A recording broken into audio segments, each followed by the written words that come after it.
What's going on, guys, and welcome to Mustachebetting, a place where you become the best betting version of yourself. Let's recap week 5 of the NFL over here at the Mustachebetting channel. So, we took Devontae Adams on Thursday Night Football to go over his receiving yards. That ended up cashing for us. He got around 80 or so. Likewise, we took Brock Purdy to go over his passing completions. Unfortunately, Brock Purdy didn't play, so that voided, but Mac Jones did end up playing, and he went off. But we move on to Sunday Night Football. And Mika Egbuka, we took him to go over his receiving yards. That ended up cashing. He got around 150 yards or so. So, pretty easy cash there. But we also took Jerry Jeudy in the morning to go over his receiving yards. That ended up losing. And we took Adonai Mitchell to go over his receiving yards as well. He doesn't record a single target. So, it's just a bad read on my end for Adonai Mitchell. That ends up as a loss as well. Then we move on to yesterday, Monday Night Football. We took Brenton Strange to go over his receiving yards. I don't know. This guy got injured in the first quarter with some phantom hip injury. He looked very dissatisfied on the sidelines, like he was ready to go back in, but not sure what happened there. Anyway, some books actually ended up voiding that prop, but it's going to be marked as a loss here. And then we have Xavier Worthy. We took him to go over his receiving yards, and he got plenty of targets despite coming out of the game for a little bit with a little bit of aggravation on his ankle, but he was plenty involved like I thought he would. He just fell about 10 yards short or so, so we end up taking a loss on that too. Total on the week, that brings us to minus 2.2 units loss on the NFL, in the NFL for week 5, and that brings our season total in the NFL year to date to minus 11.7 units lost since we started the channel. It's definitely not what I want to see results wise.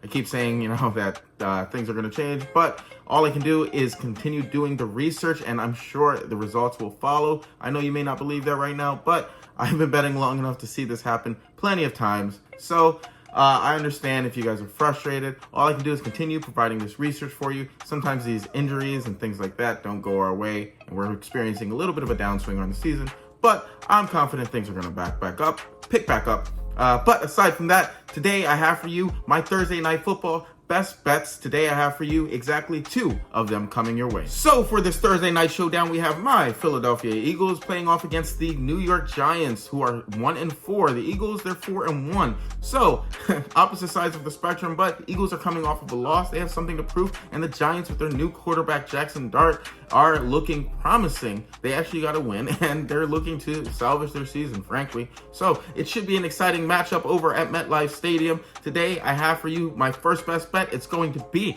Saquon Barkley over 83.5. Rushing 14 at DraftKings for a unit. Then we're going to take an additional 0.5 units and throw that on him to record 90 rushing yards at plus 117 odds. Also on DraftKings, Saquon, he's only hit this line in 1 of his last 5, and a lot of people think he's regressed, but I don't buy that for a second here.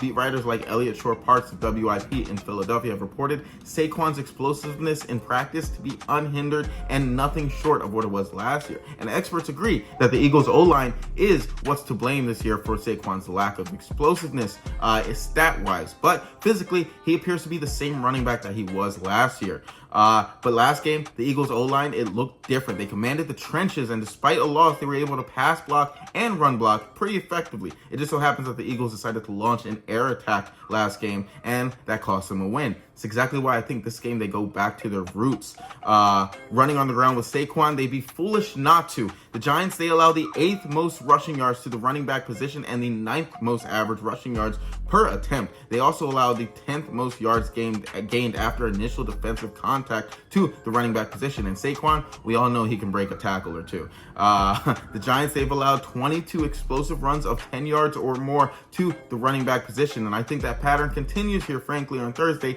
Give me Saquon here to go over and keep going over, hopefully, for this ladder for us. And if you guys could, please like, follow, subscribe, leave a comment down below. Let me know, do I have a funny looking face? Any thoughts that you might have for the channel, please leave them in the comments down below, and I'll be sure to respond. Thanks, guys. And my second final bet for this Thursday Night Football matchup is going to be Theo Johnson, the tight end for the Giants, over 28.5 receiving yards, minus 109 at DraftKings for a unit.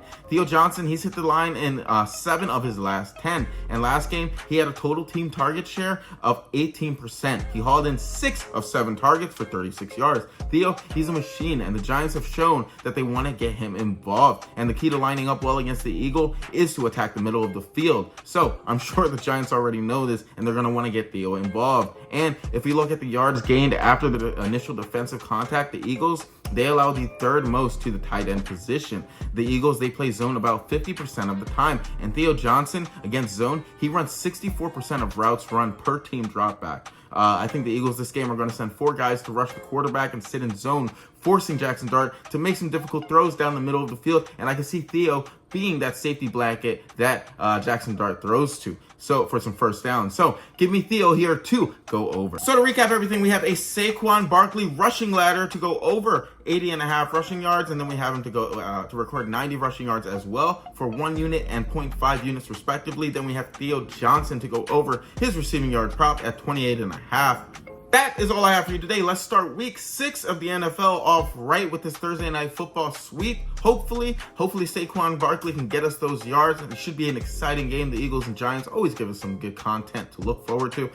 So let's start the week off good. Like I said, hopefully we can bring the dog out this week for week 6 of the NFL. Aside from that, everyone be safe if you're driving and betting. Not to hopefully at the same time, but if you're driving, drive responsibly. If you're betting, also bet responsibly. And yeah, I'll see you guys tomorrow.